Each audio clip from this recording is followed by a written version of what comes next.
भाई ये खतरनाक तूफानी बारिश आए गोरख में। बाकी हमारे सब साथी फंस गए, हम 2 बंदे निकल के आ गए। भाई ये गाड़ी देखो, ये वीगो गाड़ी है, पूरा तबाह हो गया। इसको पूरा लेके गया, सत्यानाश कर दिया बारिश ने। ये वीगो गाड़ी है, गोरख रेलवे स्टेशन का गाड़ी है अपना।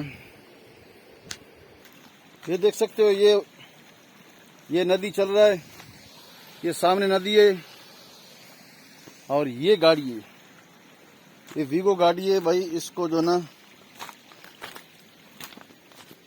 ये पानी का नजर हो गया, ये सरकारी गाड़ी है।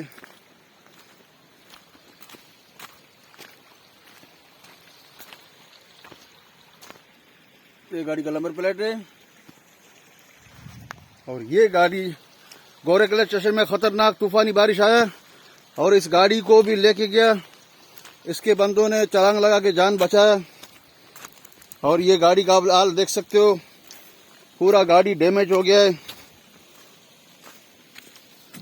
ये देख लो, गाड़ी के अंदर मिट्टी भरा हुआ है, हैंड ब्रेक भी खींचा हुआ है और इसमें हर चीज लगा है, टेप भी लगा हुआ है।